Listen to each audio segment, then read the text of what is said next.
Chapter 5 arithmetic progression. तो arithmetic progression की सबसे पहले तो हम जनरल फॉर्म देखते हैं। जनरल फॉर्म होती है ए प्लस डी, ए प्लस 2d। मतलब आप देखोगे फर्स्ट टर्म क्या है ए, सेकंड टर्म ए प्लस डी, थर्ड टर्म ए प्लस 2d। इसी तरह हम nth टर्म बोलेंगे तो हमारी हो जाएगी a plus N minus 1 into D. ये nth टर्म निकालने का फॉर्मूला भी है। अब सम के हमारे पास दो फॉर्मूले हैं। अगर हमें फर्स्ट और लास्ट टर्म, ए एन माने nth टर्म और लास्ट टर्म भी होता है, फर्स्ट और लास्ट टर्म के बनो तो हम ये वाला फॉर्मूला लगाएंगे। अगर हमें ए एन और डी की वैल्यू पता हो, ये ए एन और डी हमें गिवन हो तो हम ये वाला फॉर्मूला लगाएंगे। अब ए होता है फर्स्ट टर्म, ए होता है first term of arithmetic progression, D होता है कॉमन डिफरेंस। इसका फॉर्मूला होता है ए एन माइनस माइनस 1। मतलब second term minus first term या फिर third term minus second term. आप इससे डी निकाल सकते हो। अब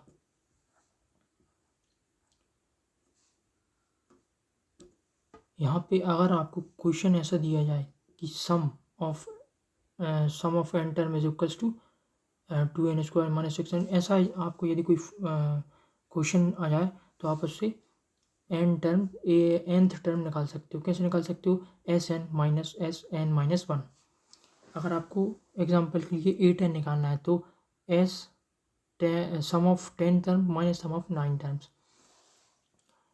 ठीक है, इससे आप निकाल सकते हो। और फर्स्ट टर्म ए निकालने के लिए आपको सिंपली s1 करना होगा, सिंपली s1। इसमें आप n की जगह 1 रखेंगे तो आपको फर्स्ट टर्म मिल जाएगी। अच्छा, ये वाला फॉर्मूला जो है A N is equals to ए, ये किस कॉन्सेप्ट पे बेस्ड है? आप इसे थोड़ा सा अगर गौर से देखें तो अगर मान लो मैं कोई अर्थमेटिक प्रोग्रेशन आपके सामने ले रहा हूँ, जैसे 1 2 3 ये n तक गई हैं ये टर्म्स। अब देखो, अगर मुझे A3 चाहिए, A3 यहाँ पे मेरे पास क्या है 3 है, A3 मेरे पास 3 है। और अगर मैं इस फॉर्मूले से A3 निकालूं तो सम ऑफ थ्री टर्म्स मेरे पास क्या हो जाएगा 1 + 2 + 3 6 माइनस सम ऑफ 3 - 2 टर्म यानी सम ऑफ 2 टर्म्स, तो 1 + 2 यानी 3। तो अगर मैं देखूं तो A3 मेरे पास 3 है और इस वाले फॉर्मूले से जब मैं निकालूंगा 6 - 3 मेरे पास A3 फिर से 3 ही आएगा। तो इस तरह आप कोई सी भी टर्म निकाल सकते हो by the formula an is equal to sum of n minus sum of n minus 1 term. अब कुछ क्वेश्चन प्रैक्टिस करते हैं इस चैप्टर्स के। क्वेश्चन नंबर 1 हमारे सामने है, find the term of NEP the first term of NEP is 5 and the last term is 45। सबसे पहले तो गिवन ही लिख लेते हैं हम। सबसे पहले क्वेश्चन में गिवन लिखा करो, उसके बाद कोई क्वेश्चन सॉल्व होता है। तो गिवन में हमें ए दिया हुआ है 5 और लास्ट टर्म an हमें दिया हुआ है 45 एंड द सम भी हमें गिवन है। सम क्या है? sn is equal to 400। Find the number of terms and common difference D. हमें फाइंड क्या करना है? टू फाइंड क्या करना है हमें? n and D common difference. अब देखो, अब मैं सॉल्यूशन करूँगा तो मुझे सॉल्यूशन में क्या चाहिए? मुझे n और d निकालना है। पर मेरे पास गिवन क्या है? देखो मेरे पास गिवन है a l और s सम गिवन है, यानी फर्स्ट टर्म और लास्ट टर्म किस वाले फॉर्मूला में आती है सम की? तो sn इज इक्वल टू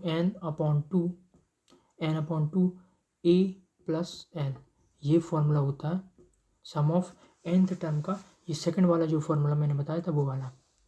अब इसमें वैल्यू पुट करने पर 400 इज इक्वल टू n हमें फाइंड करना है n/2 और a क्या है 5 और b क्या है a क्या है 5 और l क्या है 45, तो टोटल 50। अब यहाँ से 2 से ये कैंसिल हो जाएगा 25 और 25 से ये कैंसिल हो के n की हमारी वैल्यू यहाँ पे 16 हमें मिल जाएगी।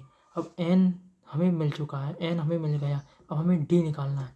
तो देखो हमारे पास अब a है, d है, सम है, हमारे पास ए है, डी है, कॉमन सॉरी ए हमारे पास ए है, एन है, ठीक है, नंबर ऑफ टर्म्स, और सम ऑफ टर्म्स भी हमारे पास है।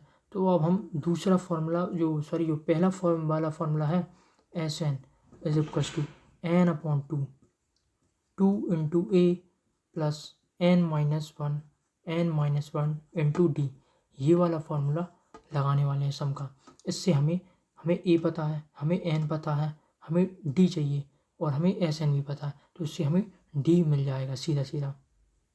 तो एस एन हमारे पास 400 इज इक्वल्स टू एन हमारे पास क्या है, एन हमारे पास 16 है तो 8, ठीक है, 16 अपॉन टू 8 हो जाएगा, और 2 और ए हमारे पास 5 है तो 10, 2 इंटू 5 10, प्लस एन हमारे पास 16 तो 15 डी, ये हमारे पास बचेगा। अब 8 से ये कैंसिल आउट हो जाएगा, 8 5 से 40, तो ये 50 टाइम में कैंसिल हो गया। अब ये 10 प्लस वाला इस तरफ आके माइनस हो जाएगा, माइनस का 10 इज इक्वल्स टू 15 डी। अब यहाँ से ये 40 बचा, तो 40 upon 15 is equals to D, तो डी हमारा यहाँ से निकल जाएगा, जैसे 8 इससे हम 5 से काट लें तो 8 अपॉन 3 हमारा कॉमन डिफरेंस आ जाएगा, 8 अपॉन 3 कॉमन डिफरेंस आ जाएगा। अब सेकंड क्वेश्चन की तरफ बढ़ते हैं।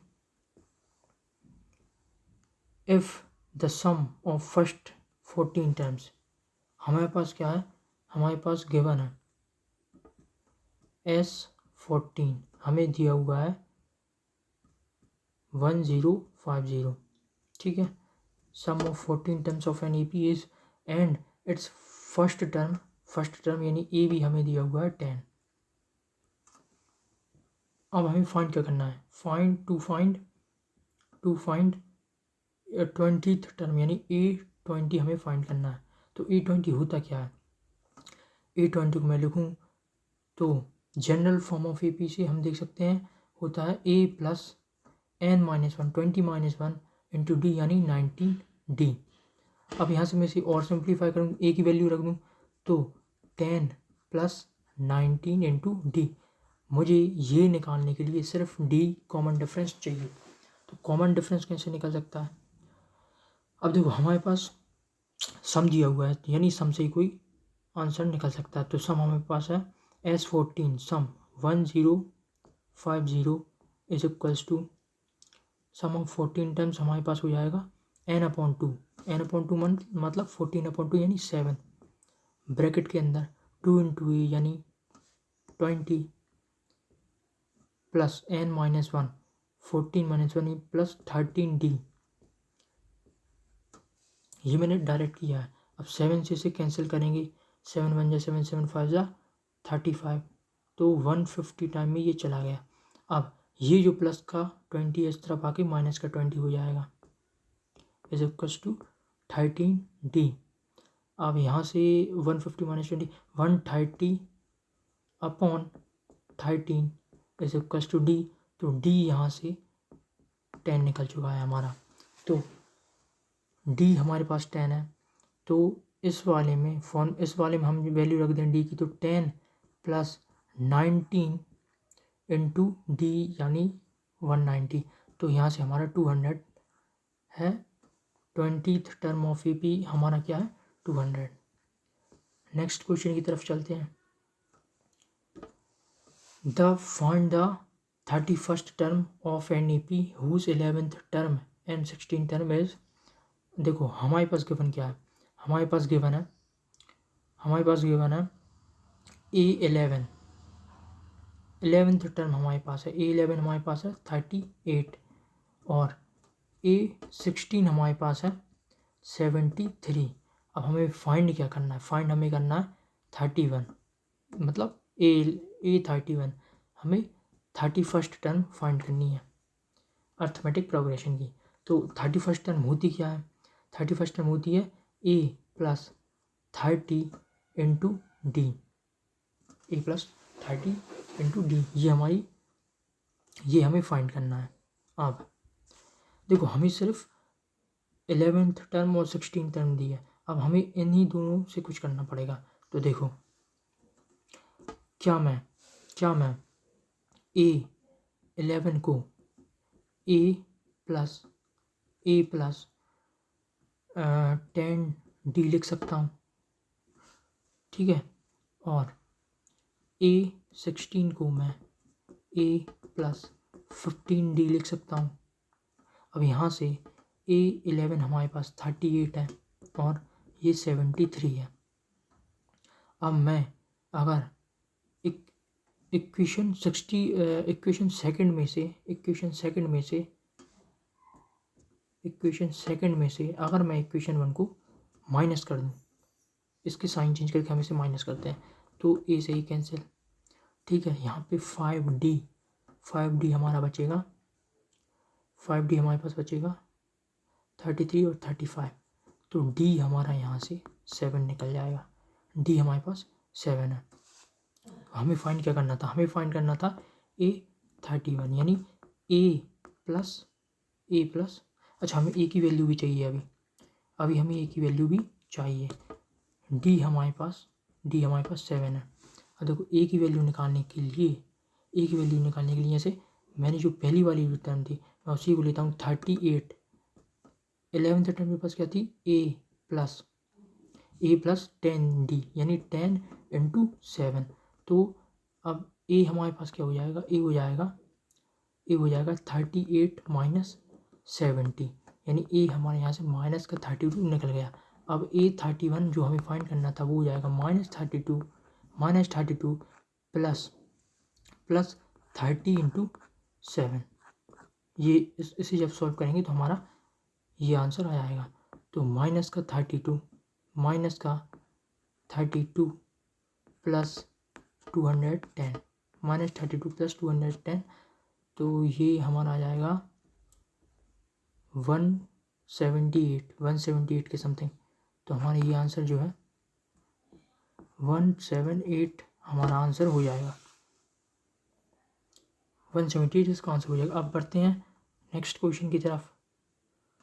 क्वेश्चन है कि how many multiples of 4 lies between 10 and 250। अब देखो मल्टीपल्स बोल रहा है यानी 10 से लेके 250 तक ऐसी कौन सी टर्म्स हैं जो 4 से पूरी तरह डिविजिबल हैं, 4 से डिविजिबल हैं।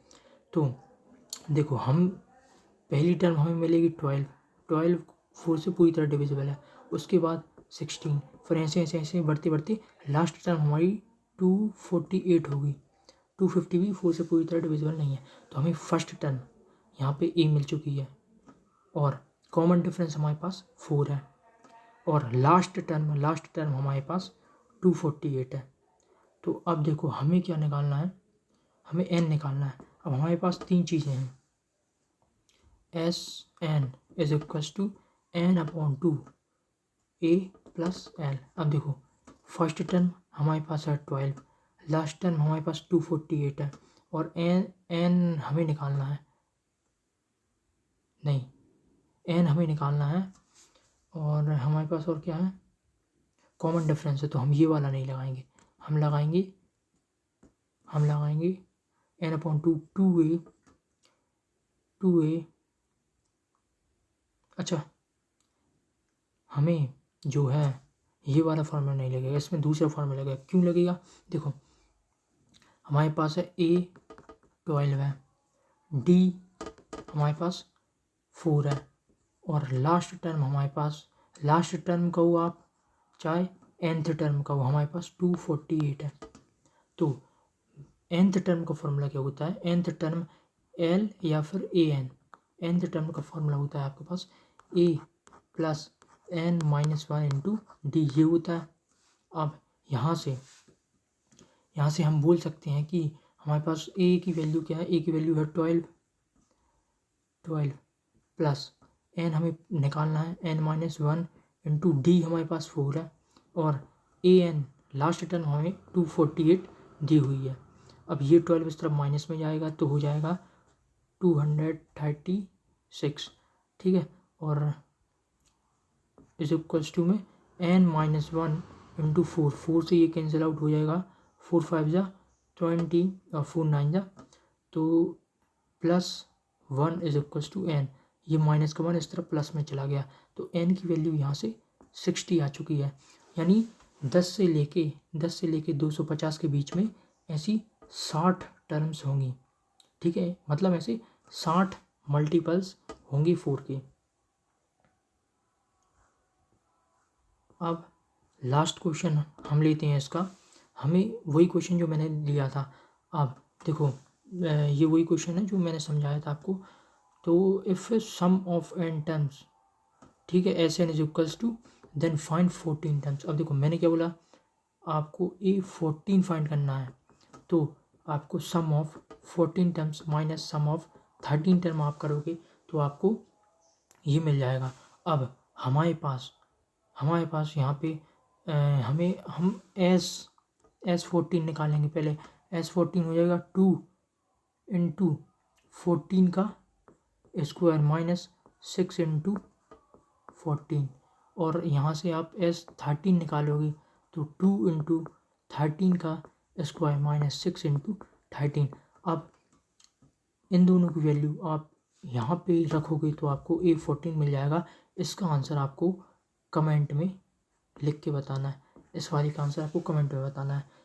तो आज की वीडियो में बस इतना ही, अब मिलेंगे नेक्स्ट वीडियो में।